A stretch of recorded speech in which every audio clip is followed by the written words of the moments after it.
Welcome back from summer break, Mountaineers. You're watching the A Game. I'm Landry Mazzarell. I'm Noah C. Cornelius. And I'm Eric Fisher, and we're here to catch you up on anything that you might have missed since the end of the spring semester. This week, we'll recap all of our games from the past week, show you an interview from one of our football players, and discuss some topics about the upcoming games and players.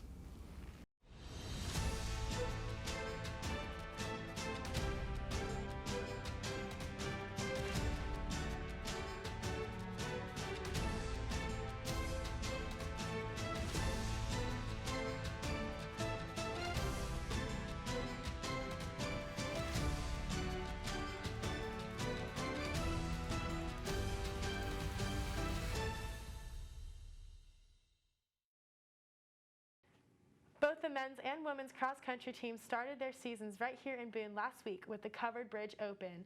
Both the men and women finished second of the 13 participating teams.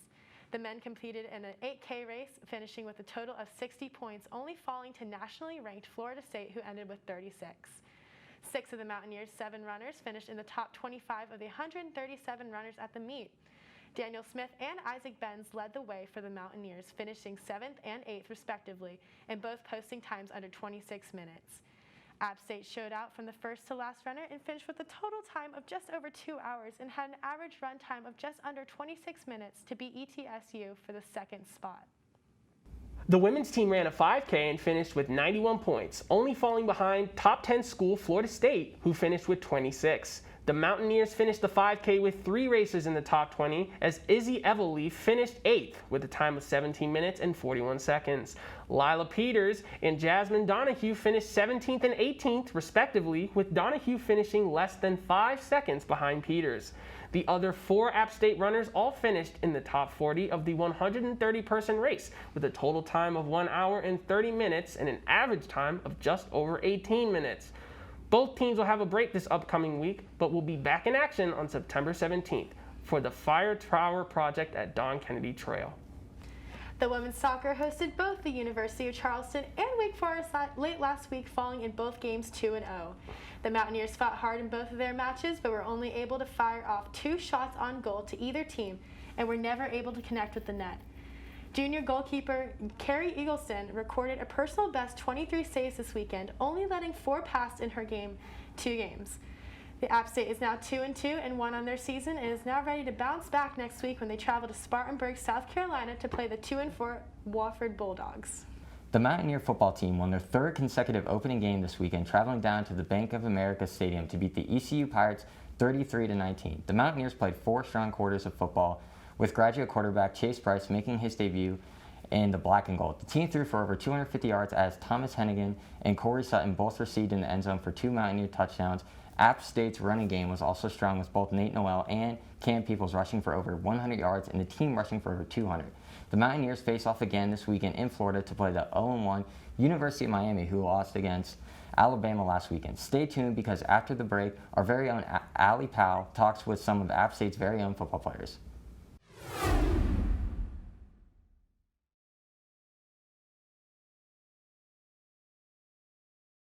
Hi neighbor, I'm Ryan Perone. Join us every Tuesday at 10 a.m. as we explore the people, events, and organizations that make the High Country so special. You can tune in on Channel 198 for Spectrum customers, Channels 20 or 1020 for Skybest customers, or Channel 23-3 on campus. Until then, bye neighbor. Hola, soy Brenda de Buenos Días Boone. Así que venga a pasar sus mañanas con nosotros y sintonice en el campus o en los canales locales. Nos vemos pronto y que tengas un buen día, Boone.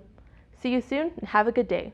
How do you feel about the team's performance for the first game of the season? For the first game, I thought it was pretty good. It's always exciting going out there and playing in front of a huge crowd.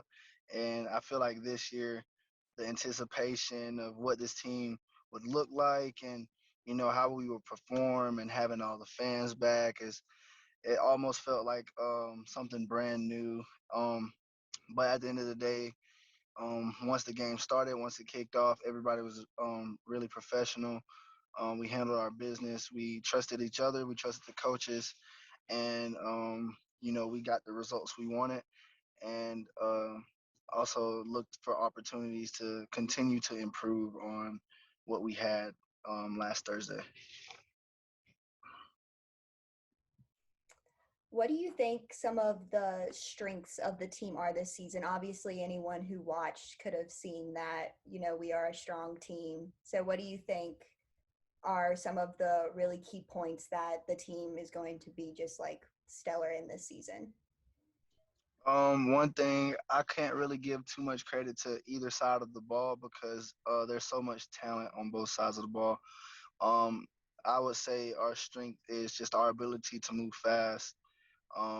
We're a very experienced team. That would be another strength. We got a lot of guys who's been here a while. A lot of guys who are very smart when it comes to football IQ and very technically sound. So we all got people who um, take their role very seriously, and all once all those parts work together, it's very stellar, especially with the amount of talent that we have on offense, with the receivers and Chase and Nate and all those guys. The O line's amazing. Um, and then our defense is very experienced, very fast, very strong. Our D line's stellar. Our linebacking core is stellar. Our corners are some of the best in the country. So, um, having all that talent on the field is just like lightning in a bottle. You never know, you know, when the next explosive play is gonna come, and that's just something really good to have and have on your side of the ball. Talking about you personally, what do you think or what do you are going to improve on this season for your game personally? Personally, I would like to improve in all areas of my game. My running, just staying balanced and continuing to be a hard tackle. I want to catch the ball a lot more out of the backfield. It's something that I am able to do. Just haven't had the chance to show it as much, but I work on that every single day at practice and this off season I worked on that a lot.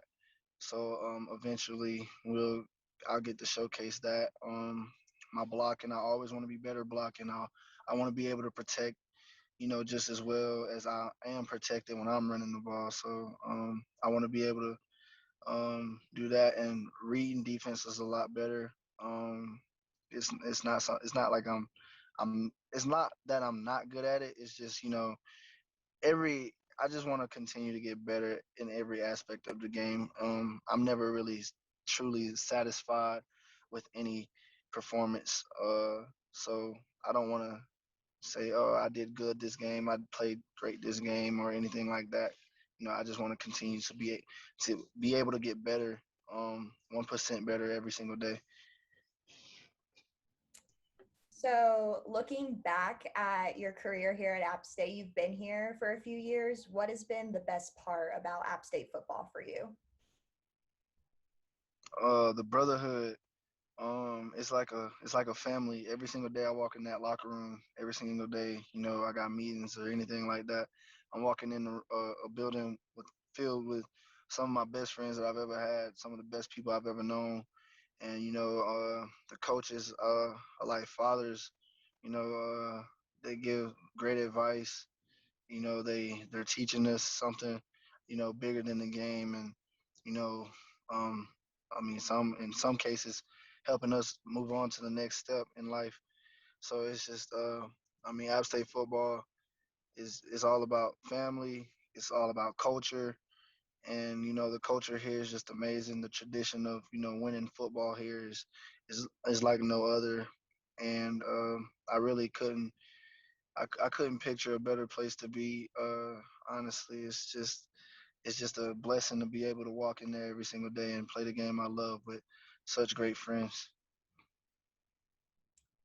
More about like you as a person. I obviously this is for, a sports show and we do want to showcase your strengths on the field, but I know people obviously want to know about you as a person. So I was going to ask you a few questions, kind of like a player profile. So, hmm what are some of your favorite songs on your pregame playlist? My favorite song is "Put On" by Young Jeezy and Kanye West, it's just it's a hype song. It reminds me of where I come from, and it just it's like a reminder. Like I'm playing for like the people back home, and I'm their leader. So I'm putting on for my city, putting on for where I come from. Uh, Let me see what else. The show goes on by Lupe Fiasco. Always, that's been a childhood favorite. So anybody hear that song come on is show goes on all night. We ball all night. Uh, Dang, it's a lot of them really. But put on is number one. That's my number one. That's great.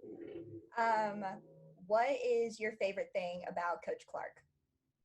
My favorite thing about Coach Clark is I would say the fact that he would try to he tries to learn like the new lingo, and and when he uses it, it's just super funny because it's like he's like one of those guys who really wants to be there and be a part of like what's going on. He wants to know like how guys are doing. And so like him trying to fit in with our culture like now compared to like what he had back in the day, it's just hilarious and it's amazing to see that he uh he wants to be that involved. Like he recently learned what no cap means. For birthdays, I tell people happy glow day. So like I tweeted at him and I was like happy glow day, and then I texted him too, and he comes to me the next day. He's like, "What does glow day mean?" I was like, "It's just like your birthday, like your day to shine." So he's just he's a very personal like guy. So like he wants to be involved is in any way he can. So as far as culture goes, as far as like learning new lingo goes, he's one of those type guys. So a really good person to be around. That's awesome. What do you do outside of football and class? Like my classes, Yeah, like or your just like academics and then football. Like if you have time, what do you choose to do with it? oh, okay. So basically, I'm really kind of like chill. Like I want to just kind of kick back and relax since I don't really get to do that much. But like I play some video games every now and then. Play Madden. I'll take my dog for a walk. Play with him. Give him some exercise. Try to teach him how to be an athlete. He still can't catch a frisbee, but we're working on it. Okay, I think you're back. Okay, what was the last part you heard? We were just talking about what you do outside of academics and football, and you said that you like to walk your dog and things like that. Yeah, Okay. yeah. So yeah, basically just I'm just chill, play my dog, play Madden every now and then. Sometimes I like to work on music, so like I write songs. Uh, I don't record songs as much as I used to. I used to record songs like all the time. I kind of stopped. I didn't stop, but I put it on pause. Um, a little more after my sophomore or junior year. Once I started playing again, I haven't made really that many songs, but I wrote a few not too long ago. Actually, just haven't recorded them or anything like that. But yeah, that's pretty much it. Cool. Okay. And then what is something most people don't know about you? Uh, let's see. See, after I get a lot of interviews, so I don't know how many people. Uh, so one thing I haven't mentioned ever in an interview yet is in high school I did musical theater. So I did like acting, and so I I did that in show chorus. So I was like very involved with the arts program back home. That's super cool. You don't see many athletes doing that. That's awesome. And then Love musical. lastly, moving on to looking forward to this next big game, what is the team looking forward to most going into the Miami game with Miami having a history of really good football and being a part of a Power Five conference? Just the opportunity, I would say. You know, we don't we don't want to. just go out there and be like, oh my gosh, it's a Power Five. All this is, it's just another game against another good team. So we're gonna, playing in Hard Rock Stadium. That's pretty exciting. A lot of guys on the team are from there, so this is gonna be their first time playing in Florida. I'm pretty sure for some guys, because we don't get to play in Florida a lot. So, a lot of people getting to go back home. I'm pretty sure they're excited for that. And national TV.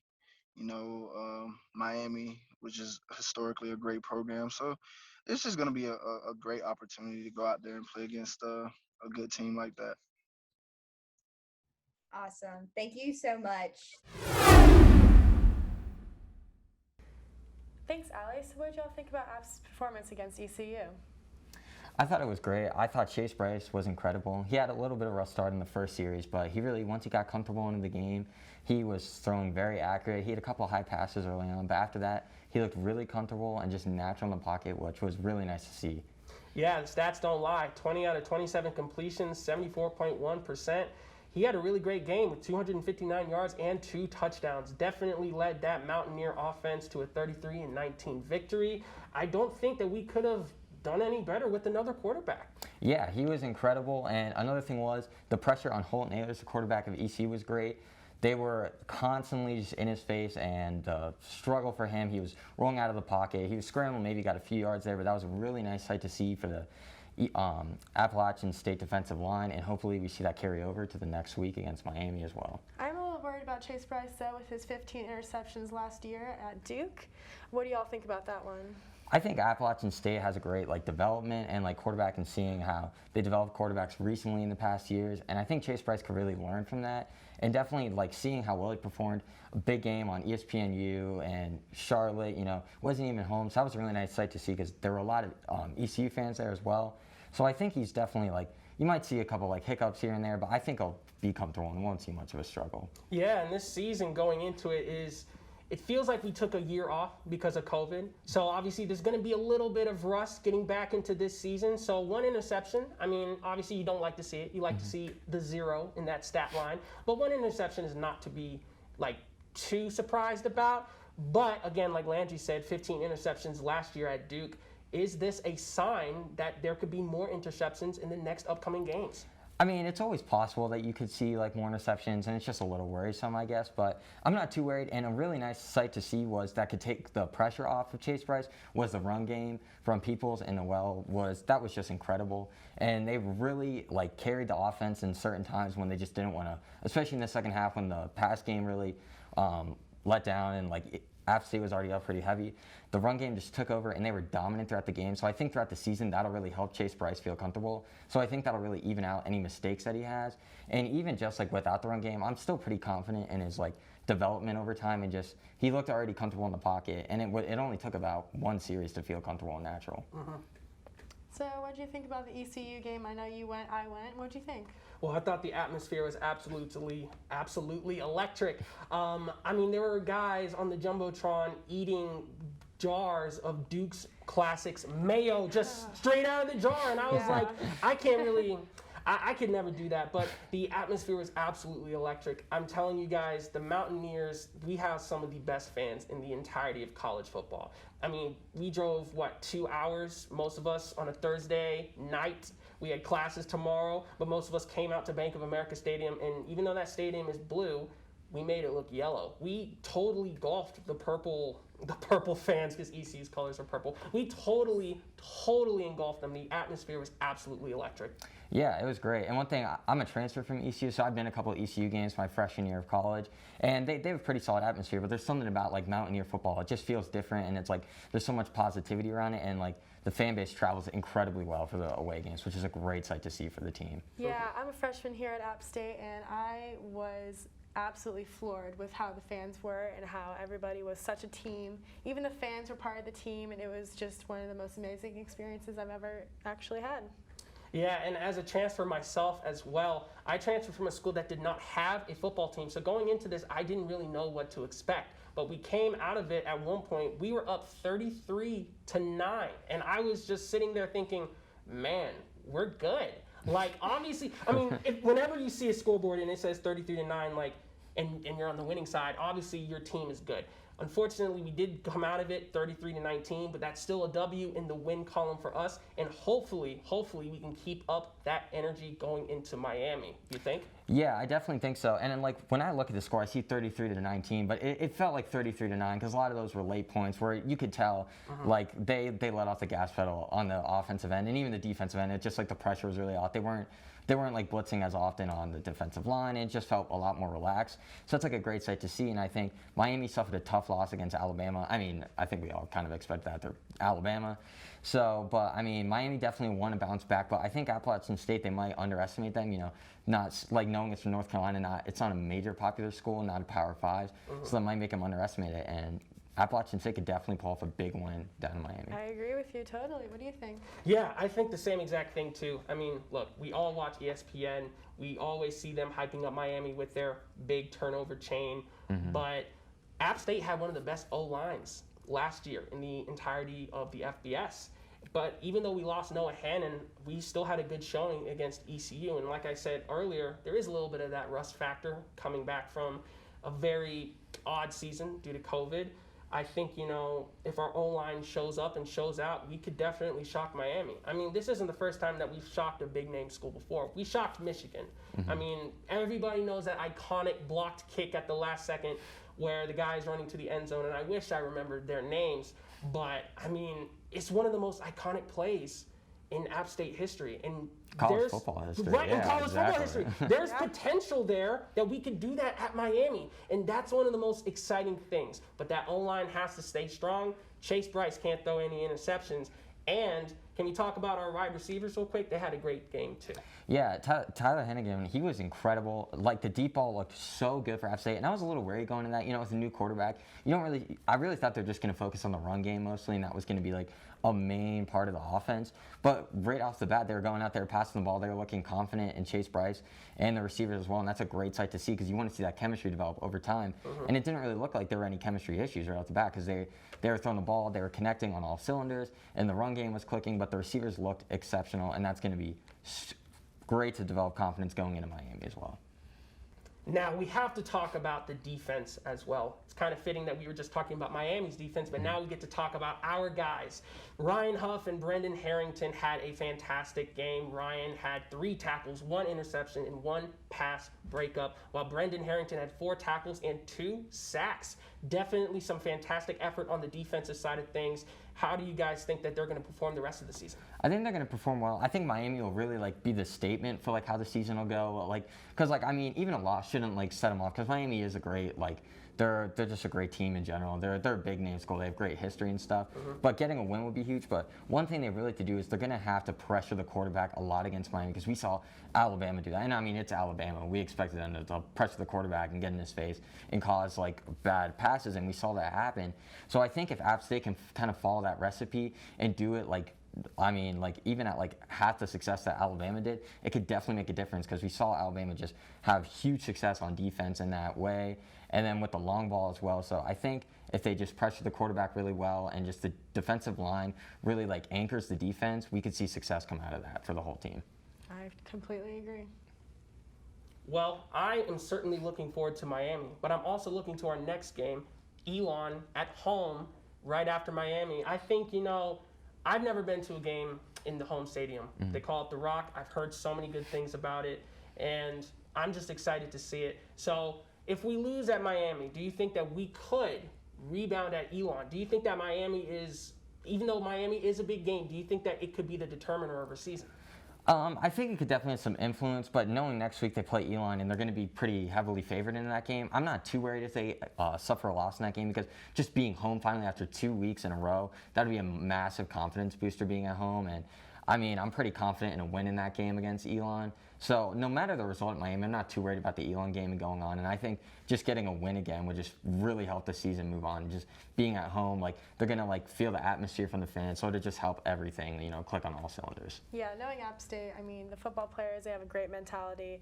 I am not worried about that game at all. Yeah, I mean, we always play the same hype video at the beginning of every game. Football player rising out of the water, all the previous seasons that we've had, all the highlights. it gets everyone hyped, not just the fans. It gets the team so hyped. And in our eyes, it's kind of like, why are we counted out? You know, I mean, going back to Miami, it's like, why are we being counted out? You know, like we have just as much tenacity, just as much ferocity, just as much fight as any team in the college football world. And we get to show that on a national stage on ESPNU versus Miami. And I'm so excited for it. Yeah, and I think it's too, just to name people who know Miami, they might not know App State, so they're instantly like, oh, Miami's going to win easily, and it's going to be like a blowout. You know, they're going to be frustrated. So I think everyone's just counting out App State in that way. So I think being on the road, that might be a challenge in a way, but I'm not too worried with that. And I think App State really has a chance to, it won't be as big of an upset going like the Michigan one. You're still a Division II school at the time. But App State is a known program. They have a winning success. They've helped bring the Sun Belt Conference to a successful level now with like multiple teams ranked. And hopefully we'll see App State ranked later on in this season. So I think App State can not only just pull off the upset, but show that they are at this level of competition. They are one of the top 25 teams in the nation. Mm-hmm. Well, I'm sure that we've covered a lot about App State and Miami, as well as a little bit about Elon. But do you guys have any final thoughts about the game at ECU or going on this season? I'm just really excited for the season. You know, getting fans back in the stadium was great. That's going to be awesome to see when we're back home. That'll be great, and even see how they travel to Miami as well. But I think against ECU, we saw everything that we expected and even more. Chase Bryce was exceptional. The run game was great. The defense was great, and I'm just excited to see how that turns out against Miami as well. Yeah, I can see App State really making it far this year. I mean, I was a little worried in the beginning of the game at ECU with the touchdown, but after they didn't get that extra point, I was really proud of our App State Mountaineers. Yeah, next up, we just got to get ranked, and I have full faith in our Mountaineers. Yes.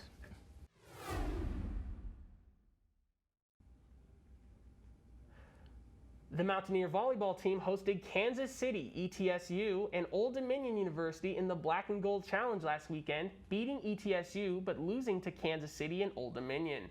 App State lost their first game 3-1 to the Kangaroos after only taking the first set and falling in their second game to Old Dominion in a similar fashion after taking the second set but ultimately losing the match. On the final day of the weekend, the team was able to rally and take down the ETSU Buccaneers in a 3-1 win, only losing one set. The Mountaineers are now 3-3 on the season and will be hosting the Mountaineer Classic next week, playing UNC Charlotte, Bellarmine, and Wake Forest. The App State field hockey team traveled to Winston-Salem to play the ranked Wake Forest Demon Deacons, falling 5-1 after 60 minutes of play. The Mountaineers' only goal came early in the game when Pauline Mangold broke through the Deacons' defense on a penalty corner to score at the 5-minute mark. Mountaineers' defense stayed strong throughout the game and kept Wake Forest to only 8 shots on goal. Junior goalie Addie Clark made 3 saves while in the net and played for just 5 minutes shy of the entire game. App State is now 1-2 on the season and will be back in action next week to play James Madison University on Friday.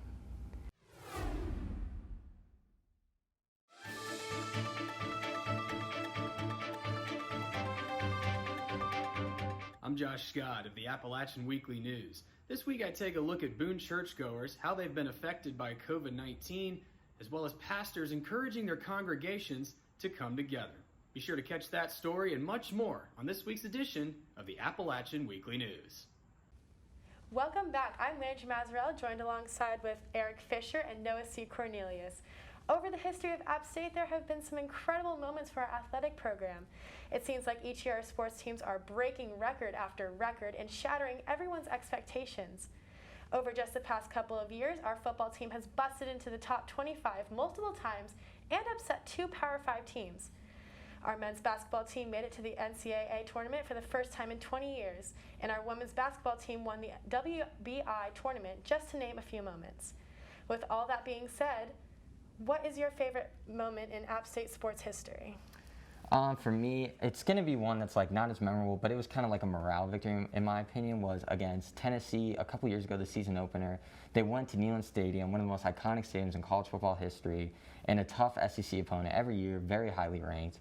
And App State went in, almost pulled off a major upset, and it just got the name back out there, and people knew to respect this team and respect the Sun Belt Conference as a whole, and it just made App State really reputable across college football. And now we've seen in the past couple of years, App State has been in top 25, competing against other top 25 teams in the conference as well, like Coastal Carolina and Louisiana, and that was just really nice to see for like App State to once again play that tough opponent and show they can almost pull off an upset, like one of the most historic upsets they pulled that I know you want to talk about, Noah.